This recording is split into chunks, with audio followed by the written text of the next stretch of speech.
Hoy lunes 17 de julio del 2017, la quinta reunión del año, y vamos a tener dos temas. Uno, tratamiento de la insuficiencia venosa superficial, que el disertante es el doctor Daniel Onorati.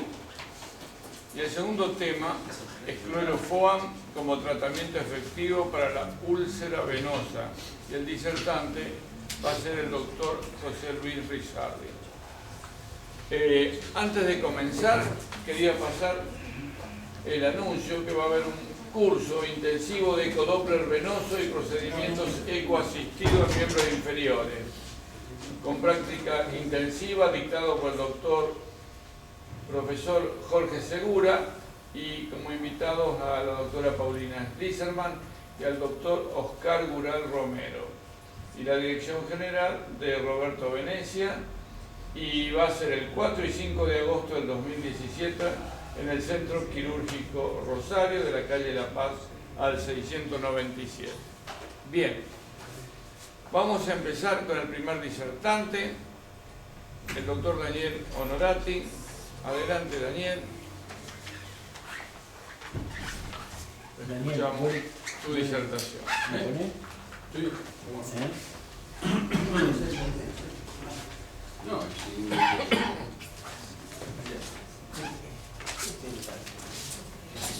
de la punta Y de acá tiene que conectar las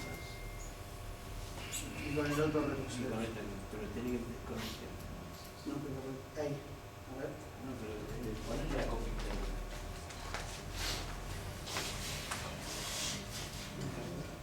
Hola a todos, buenas noches.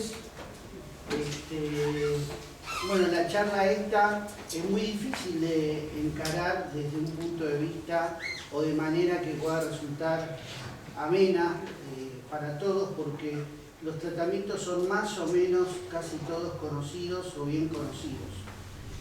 Yo voy a fijar la posición personal mía en cada uno de ellos, sin que nadie se ofenda ni se enoje.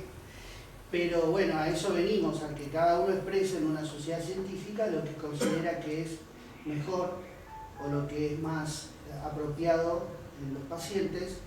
Y bueno, esperemos que surja un debate de eso, como siempre digo, porque las reuniones científicas tiene que haber eso, tiene que haber intercambio de ideas y quizás un poquito de discusión.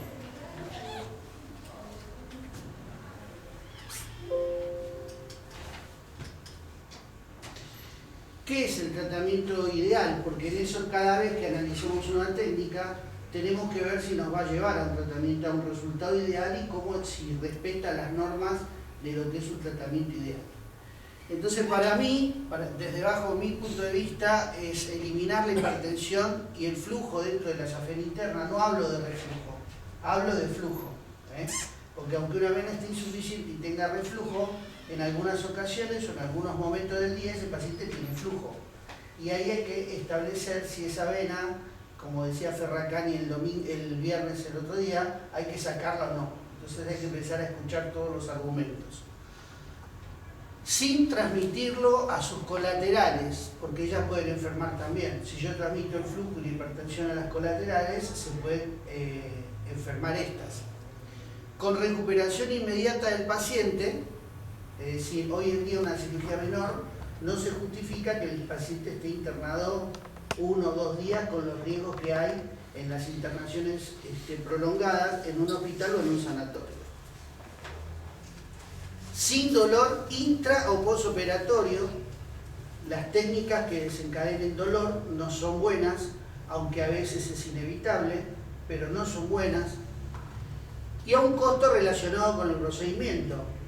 Para una cirugía menor, como la de safena interna, a mí me parece que no se justifica un costo elevado ni de internación, ni de equipamiento, ni de honorarios.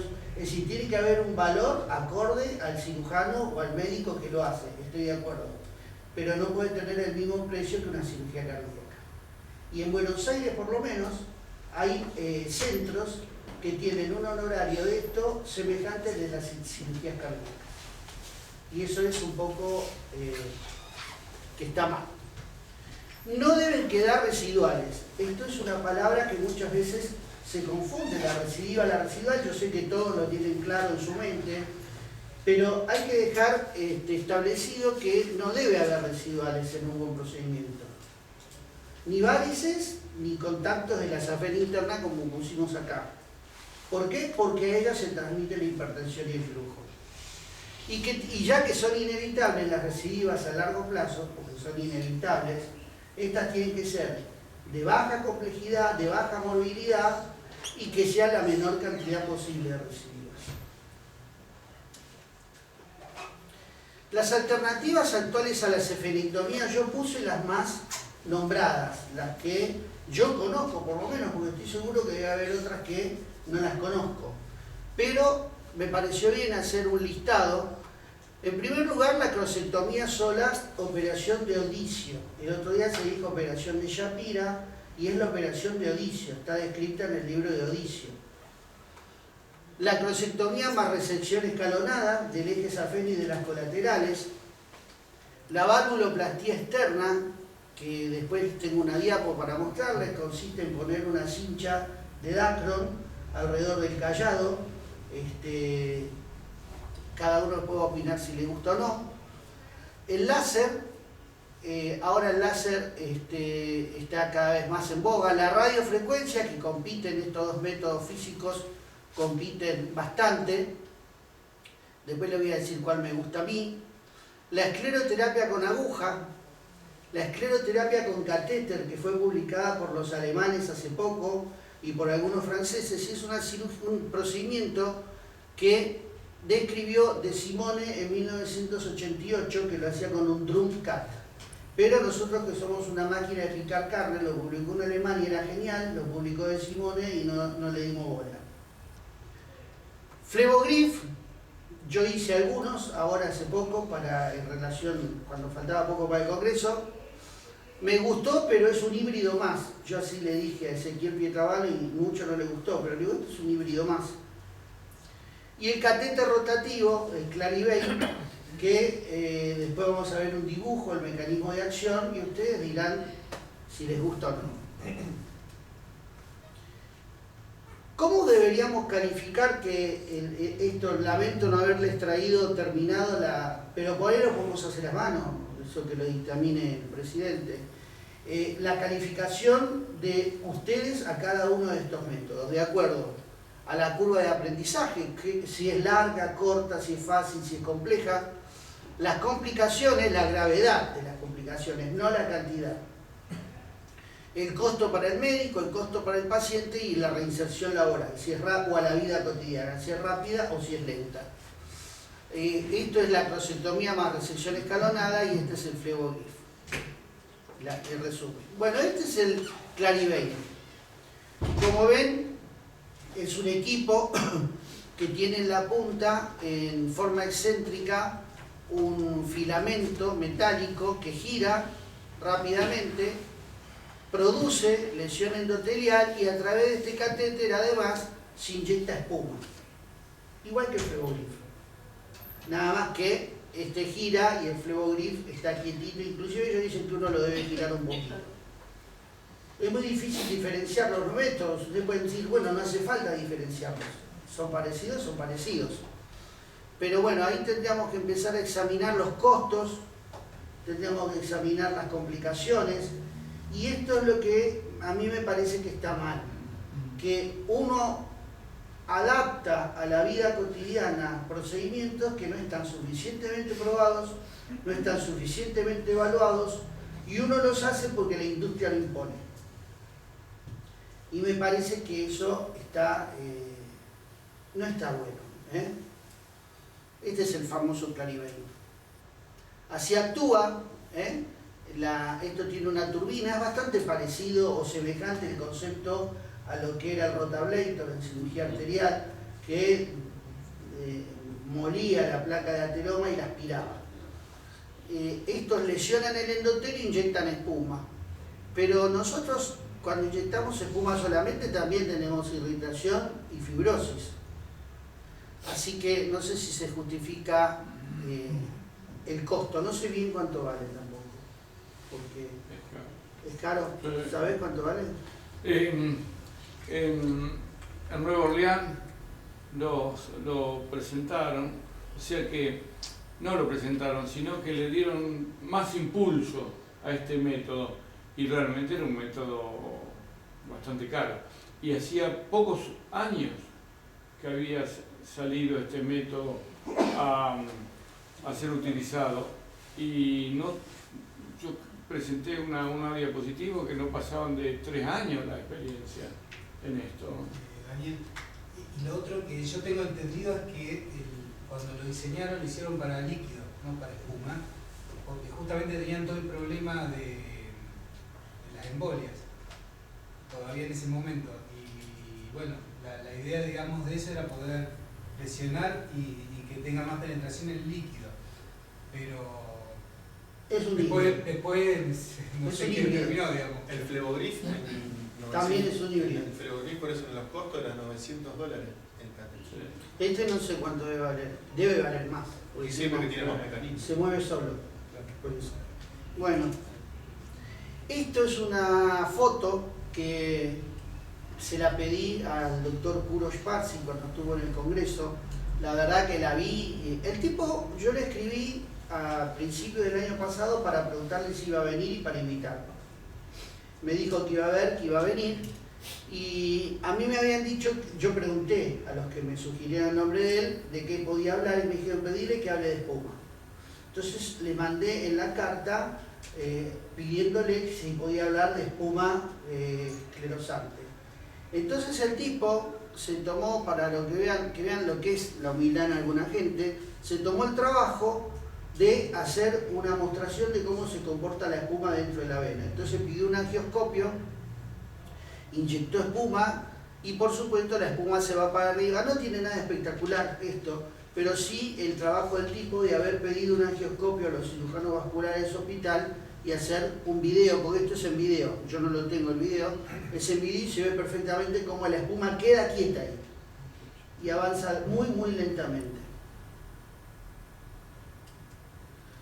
Bueno, no tengo nada para decir de esto, no tengo imágenes personales, no quise molestar a ninguno de ustedes, pero bueno, me pareció que con sacar lo que está en internet, a mí cuando veo estos dibujos tan atractivos, me parece que, no sé si son reales, así, que uno va bajando el láser y la ve así.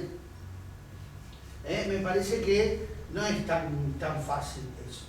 Bueno, vale, esta es la teoría de cómo actúa. Acá ya está el canuto cerrado totalmente. No hay nada para decir del láser, está todo dicho.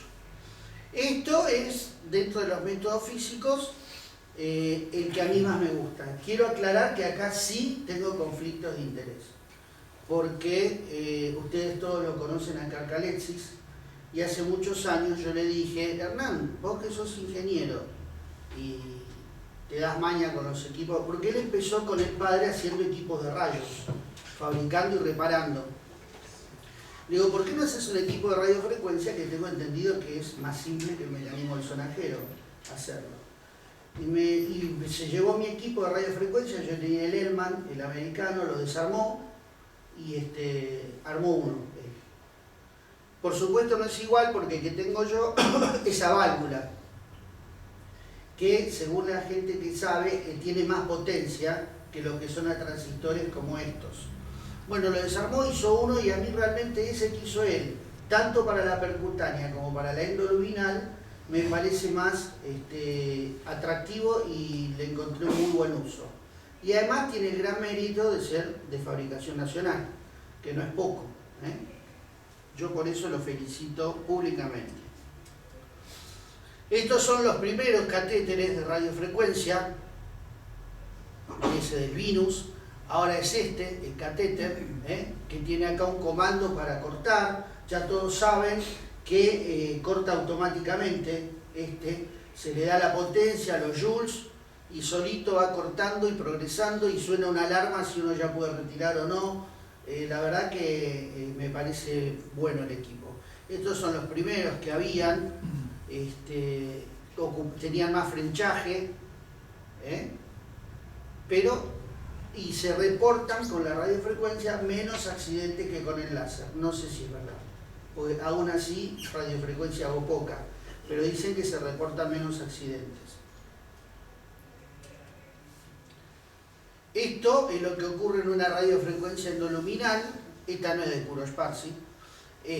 Uno tiene acá ya la escara de quemadura, se puede apreciar inmediatamente. Hay una que se ve a través de la pared de la vena. Y bueno, en realidad hay poco para decir físicamente y médicamente. Todo esto es un relato de lo que ya todos sabemos.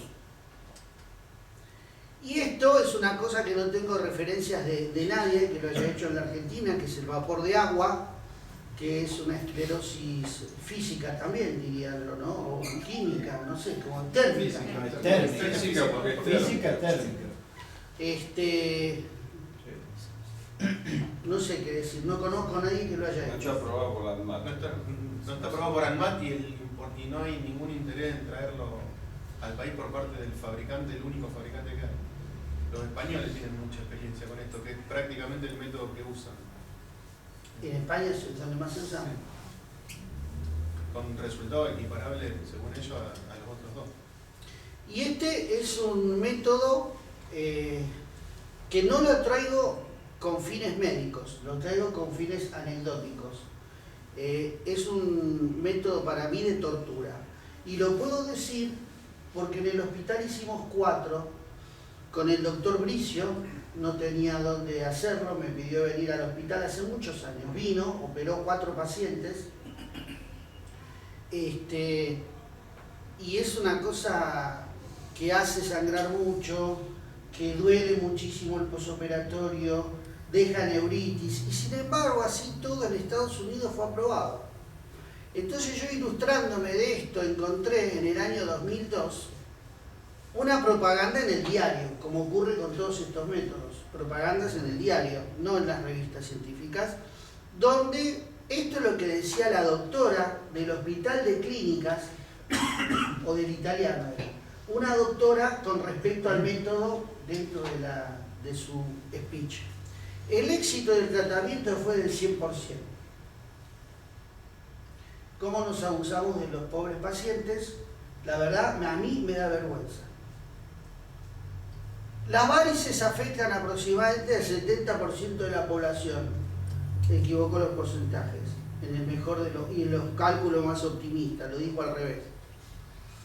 La microcirugía insume de 3 a 4 horas. Bueno, con estos conceptos que tiene acá arriba, es muy probable que en manos de ella insuma 3, 4 horas y 10 también. Es como un Doppler color, pero dentro de la pierna. Esto, yo si tengo que hablar abiertamente, le diría que no lo usen nunca. Y que no sean testigos en el quirófano de ver un procedimiento de esto. Ustedes saben en qué consiste, meten una turbina que también rota, pero a ciegas, solamente por efecto de la transiluminación, rompe afluentes varicosos o ramas varicosas. Los hematomas, los edemas de Morel-Lavallée que quedan, y todo eso son impresionantes. Este es el catéter del Fleboglif, el otro híbrido de moda, que se conecta penetra en la vena por una técnica de cateterismo convencional, con la cuerda guía, con el introductor, y este catéter por acá se insufla y se manda la espuma, y esto cuando lo despejan, cuando lo empujan, de acá empujan acá, y sale este paragüita de Greenfeld, que lesiona la vena pero a mano. En vez de ser como el Clarivate, esto lo hace a mano. Ustedes saben que Greenfeld describió el filtro y no lo pudo patentar él porque trabajaba para un centro universitario. Entonces lo que él inventaba, la patente tenía que quedar para el centro universitario. Con lo que valen las patentes, pobre Greenfeld, imagínense lo que habrá sufrido cuando se empezó a vender la técnica. El común denominador de estos híbridos es la lesión endotelial, la esclerosis física o química, la fibrosis ulterior y la reabsorción del cordón, que es lo que debería ocurrir en todo proceso de esclerosis. Y bueno, hicimos esto con Daniel, lo preparé mal, pero lo puedo mandar y lo hacemos, porque lo que me hubiera gustado hoy era que entre ustedes, entre todos nosotros, califiquemos de acuerdo a esos parámetros que les dije antes, de 1 a 5 para darle un puntaje a cada método, para llevarnos una idea de cuánto. Esto lo que podríamos hacer, Daniel, si te parece, es hacerlo ahora, elaborarlo ahora y publicarlo en la revista el resultado, como fruto de esta reunión científica. Nada más, muchas gracias. ¿Querés que hagamos resultados? ¿Hagamos la votación ahora? Como quieran ustedes, no sé el tiempo que tenemos. Yo creo que una buena forma Tenemos tiempo todavía. Sí. es una buena forma de discutir también. Dale. No, si votamos y discutimos, no vamos a tener tiempo. No lo pongamos a discutir a Pablito, pues se pone a discutir y... Bueno, en la curva de aprendizaje, bueno, yo por ejemplo hago esto. El secretario tiene que anotar todo esto. Ya, anotate.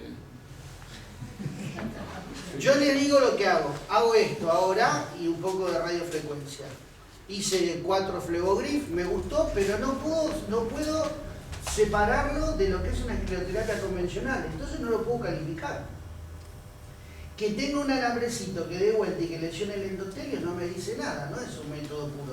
Con respecto a eso, en los trabajos de mecánico-químico que yo leí, todo lo que yo leí publicado es versus escleroterapia líquida en troncos afenos, lo cual ya sabemos que tendrían que ser versus espuma, no versus escleroterapia líquida. Entonces sí, los resultados le dan a favor a Flebogrif o a Clarivel, pero... Esto es hacer la crosectomía y después para abajo ligar y seccionar parte del eje safeno en 3 o 4 estaciones. Esto es lo que yo más hago. En cuanto a la curva de aprendizaje de esto, ¿consideran qué grado de complejidad le ven? ¿Alto, mediano o bajo? ¿A qué? ¿Al CRE? Claro, a la crosectomía y Esa resección. es la formación de un cirujano. Bueno, la verdad es un acto quirúrgico. Está bien. De la gente que está acá, ¿qué opinan? ¿No? ¿Por qué no incluiste el Chiva y Armán? Ya no puedo incluir el SIDA. Porque Es acá totalmente porque contra acá mí. no se hace. Bueno, está bien, pregunto por No, yo no eso. lo incluí. Por eso dije que ponía mucho de mi cosecha en esto. El Chiva es una cosa que nunca hice y nunca haría. El paciente viene por varices y se va con varices. No tenés manera de explicárselo.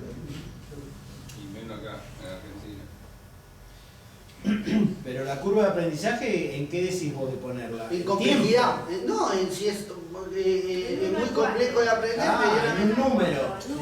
De Estamos hablando de un flebólogo formado. ¿Qué curva de aprendizaje tiene cada una de las? Entiende que esto es para un flebólogo ya formado. Obvio, sí. Yo creo que la curva de aprendizaje de la microcirugía es baja dentro de todo porque está dentro de la formación. Pero no es una microcirugía. No es Porque tenés que hacer ligadura de calzado. Pero es No es una microcirugía, es una ¿Formado cirugía de cuánto? varices. Está bien, convencional, pero igual, digamos, de muy baja complejidad. Yo creo que sería... Son años de formación. Estamos hablando de un flebólogo formado, uno recibido. Yo creo que la curva de aprendizaje para el primer método es mucho mayor que para el segundo. Claro, que para el exactamente, tercero. porque llevó toda la El Flebogrif yo residencia. diría que sería el menos complejo para la curva. Bueno, ese digamos que es la parte floja de este método. Yo creo que no hay que tomarlo así, porque estamos hablando para un flebólogo formado, que ya es cirujano.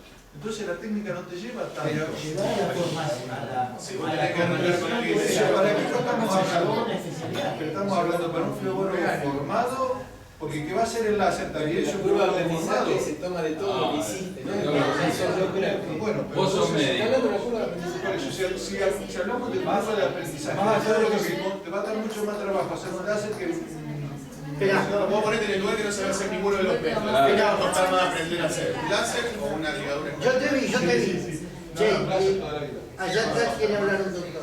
Pregunto, Bien, ¿no sería más fácil que cada uno agarre un papel y ponga el número del 1 al 5 de cada cosa de lo que considere? Es lo que Se acuerda digo, mucho claro. en cuanto a eso, lo que dice Ahora no se puede. Ahora no podemos. Ahora no se puede. Yo Yo voy a hacerlo por más propongo, tiempo. perdón, tenés razón. Yo lo que propongo, ustedes van a seguir durmiendo y nosotros también. Hagamos esto, nos lo mandamos por mail. Ustedes deben tener el mail de toda la gente que está acá. Se lo mandamos y lo completan y después lo publicamos como fruto de la Sociedad Científica de Rosario. Hay que en ser una más mail. ordenado. Sí. Sí. Bueno, Pero habría, discúlpame Daniel, habría que poner en claro, por lo que dice Gustavo es cierto. Para un cirujano no tiene una curva de aprendizaje hacer una crosectomía, porque teóricamente la sabe hacer sin Claro. no, perdón. Ahora, si partís de cero, tiene una curva de aprendizaje mayor, más importante, o como usted llamarle, que el último. Pero para el cirujano. Espera, Robert. Acá El punto hay que más una importante. cosa, sí, pero pasa esto, el que sabe hacer radiofrecuencia y la hace esto lo va a hacer bien, porque va por Seldinger. Pensemos con una mente amplia. Esto no lo va a poder hacer bien. Esto tiene que aprender desde agarrar el bisturí. Y ustedes saben que en flebología hay mucha gente que no sabe de qué lado se agarra el bisturí. Y es muy probable que se corte con la hoja cuando lo agarre. Entonces hay que tener en cuenta que la curva de aprendizaje en general tampoco es mínimo esto de que un cirujano lo hace bien. Porque cuando se hacía esa fenectomía, muchos callados se trataban mal y esa es la explicación a las residuales que llevaron a las recidivas. Ustedes cuando ven un paciente con varices recidivadas, la mayoría recidivan desde el callado porque ahí es donde está la vena que no ligaron o el proceso inflamatorio que dejaron en una cirugía brutal. Entonces no me parece un detalle menor. Precisamente estos métodos florecieron por el pánico que le tienen los cirujanos a operar. Vos estás bien formado, él está bien formado, pero no todos están bien formados. Entonces le agarran pánico a la cirugía por eso.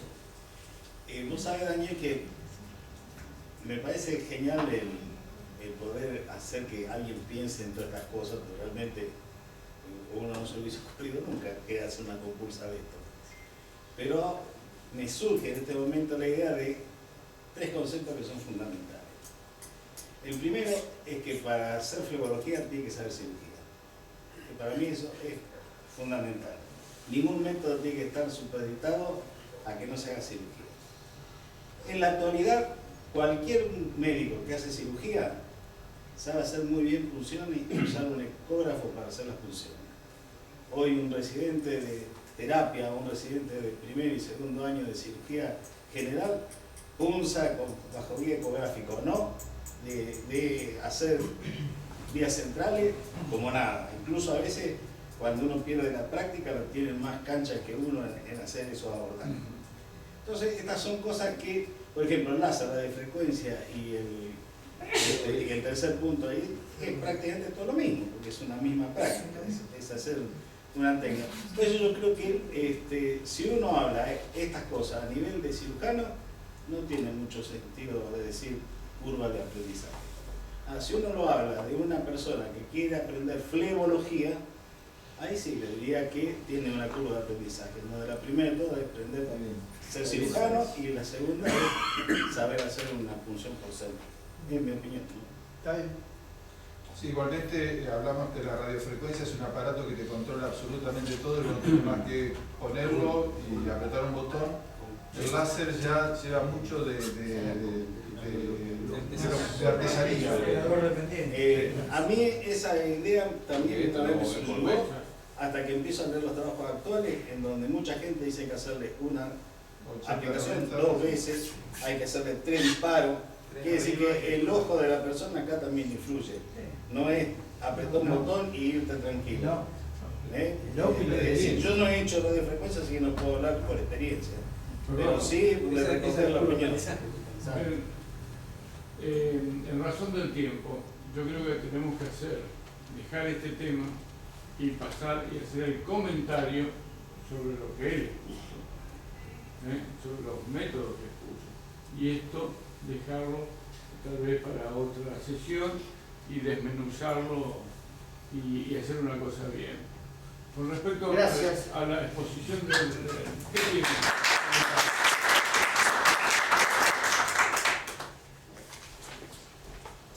preguntas tienen para el doctor con respecto a los métodos? Yo podría simplificar una cosa. Cuando Daniel decía de los procedimientos endovasculares y dentro de ello nombraba el láser y la radiofrecuencia, yo podría decir así muy sintéticamente que el láser tiene la ventaja de que se puede hacer sin tumescencia, que uno puede hacer los segmentos que quiera, es decir, la región que está insuficiente en un determinado lugar, uno puede abordarlo directamente, puede abordar la región infrapatelar, nos permite hacer ramas epifaciales, y la radiofrecuencia, si yo tuviese que decir la contrarradiofrecuencia, es que un procedimiento que tiene un catéter con una medida determinada, que yo tengo que trabajar siempre por encima de la rodilla, no puedo hacer la parte infrapatelar a pesar de los catéteres nuevos que están sacando, no puedo trabajar en las perforantes, cosa de sí me lo permite hacer el láser, y sí o sí necesita tumescencia. Y yo creo que el tema de que sea automático el disparo, me parece que el láser es más artesanal y va específicamente a dar la potencia que necesita de acuerdo a la patología que el paciente presenta.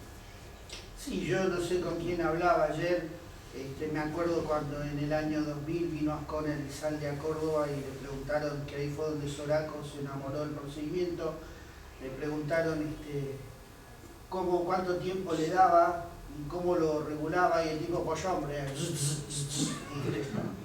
y esto lo dijo en público. Así que me parece que ahora se pueden estar haciendo bien las cosas gracias a que los equipos habrán evolucionado un poco. Pero empezaron así. Yo me acuerdo cuando estaba vos presente, que yo hice la primera presentación que la hacía accediendo desde el Callao, en vía retrógrada, y vos me dijiste algo que me dio en el corazón y que me hizo cambiar de opinión. Qué mal momento. Sí, no, me preguntó, dice, si tenés que preparar el Callao, ¿para qué usar láser? Si tenés que hacerle una anestesia, tenés que tratar el Callao, ¿para qué hacer el láser? Y realmente es una opinión que es valedera. Es decir, yo creo que el éxito que tienen las intervenciones estas endoluminales es de beneficiar de no tener que hacer ningún corte al paciente. Sí, hay que tener en cuenta que cuando se empezó con el láser hace 10 años realmente era muy poco lo que había en cuanto a literatura. No, y los trabajos venían con tratamiento del Callao. No teníamos ecodoppler en quirófano, no teníamos el había una serie de cosas que... Y como aporte al Trivex, yo tuve la suerte de usarlo a pedido de la gente en el PAMI. Usé con una paciente en donde esa que vos, si tenías que hacerle micro de todas esas piernas, estaba 2 días, porque eran varices con piernas. Y hicimos el Trivex. Los hematomas que dejó fueron impresionantes. Dolor no tuve, pero el mecanismo de funcionamiento es exactamente como lo usan los traumatólogos para hacer la superficie del ligamento cuando hacen la artroscopía. Es decir, va comiendo por rotación al tejido. Y uno desde el punto de vista práctico, cuando empieza a ver por transiluminación la vena, va bien hasta que agarró la primera vena. Cuando agarró la primera vena empezó a hacer el hematoma, ya va un manchón y nada más. Así que no fue para decir, bueno, lo voy a hacer de nuevo. Bueno. ¿Alguna otra pregunta al doctor? Bien, doctor, desde ya muy agradecido. No, por favor. Vamos a hacer la exposición del segundo punto. El disertante, el doctor José Luis Rizardi, esclerofoam como tratamiento efectivo para la úlcera venosa.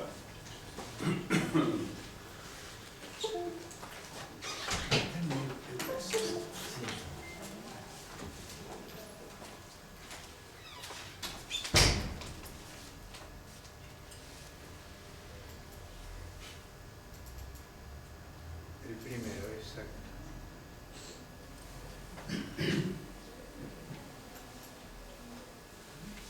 Bueno, este trabajo ya lo presentamos en noviembre del año pasado. seguimos en la misma línea, en el cual consideramos como un tratamiento de elección para las úlceras venosas el empleo del escleroespuma. Es un periodo de estudio, de 3 años, 2013 a 2016, y este es el equipo quirúrgico, en el cual en este momento me toca relatarlo a mí.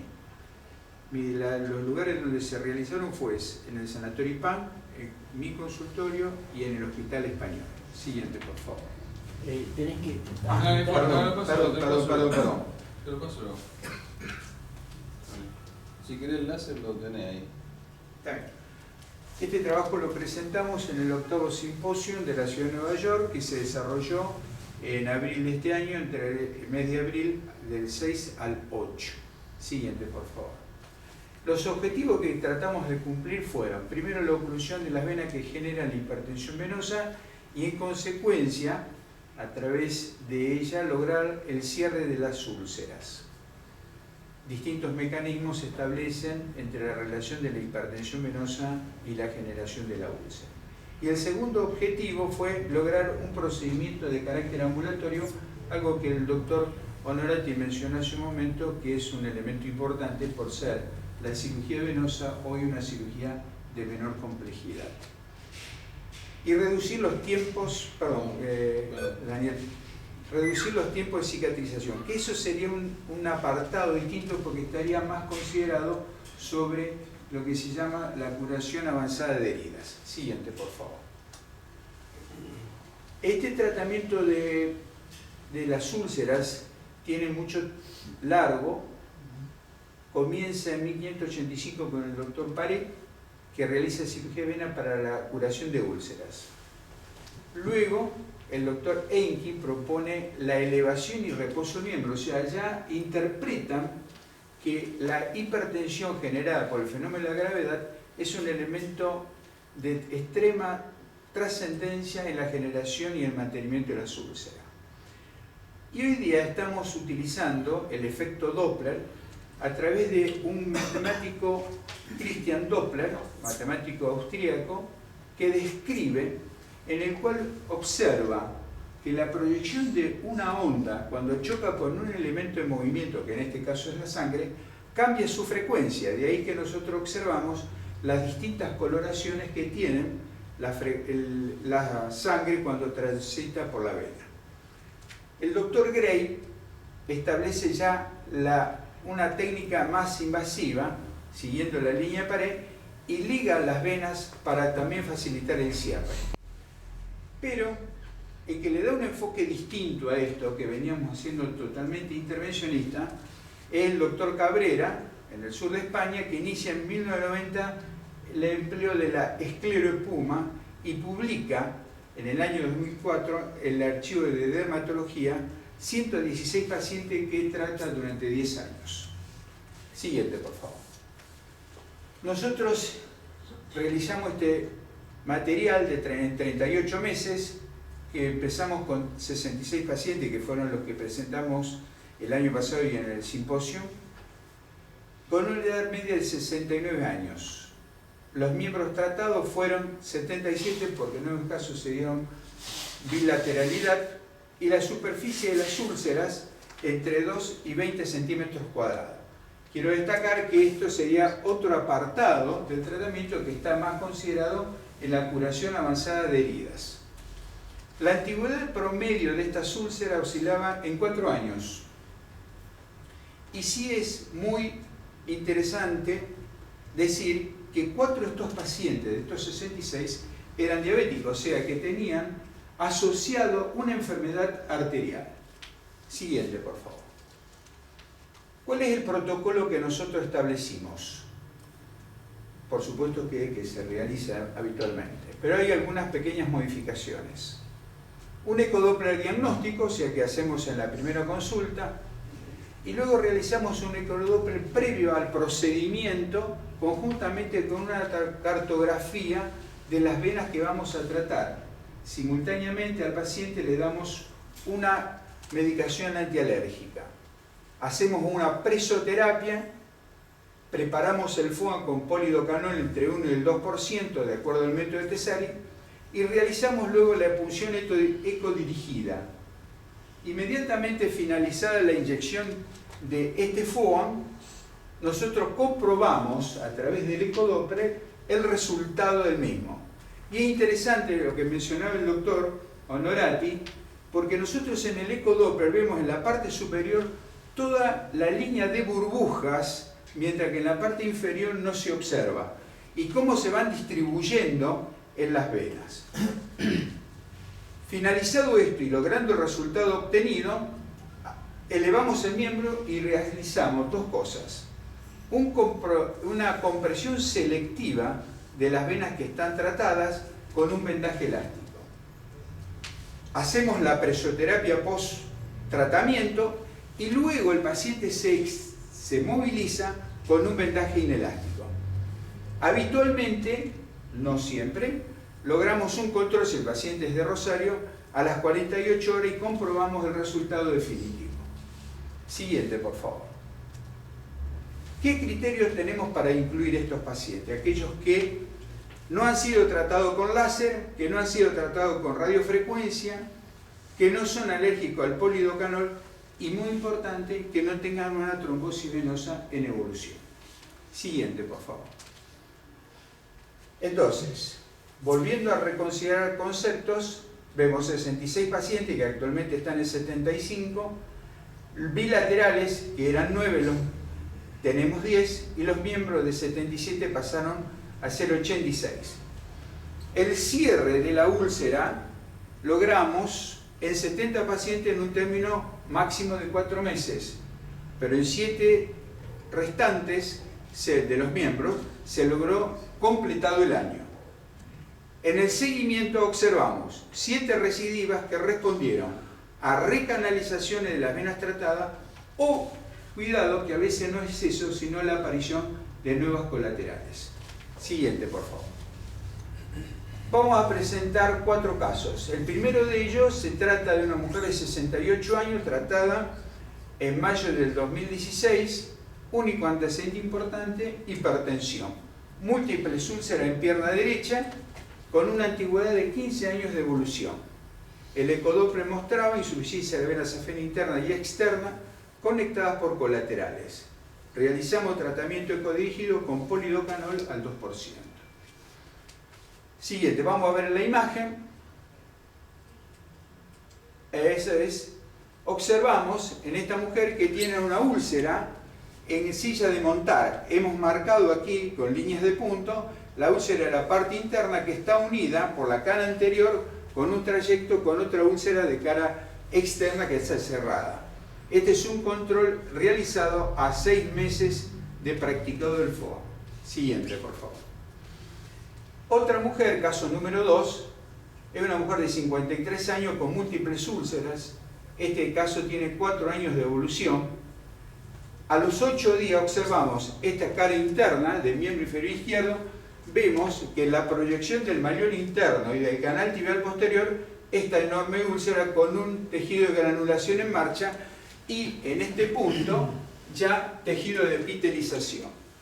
A los 15 días, el superior a la derecha, la cara externa de este miembro inferior izquierdo, donde observamos esta úlcera ya cerrada, esta en vía de cierre y estas dos con tejidos de granulación. A los 23 días, o sea, una semana después, vemos 2 de estas úlceras están cerradas y en vía de cierre estas 2 úlceras superiores. Y se completa la curación a los 160 días. Siguiente, por favor. Caso 3. Este es el caso que nosotros, digamos, más le encontramos aplicación al método, a todos obviamente, pero ¿por qué? Sabemos, todos los que hacemos cirugía, y más cirugía abierta, que algunas enfermedades transmisibles, como es la hepatitis C, tienen enorme trascendencia.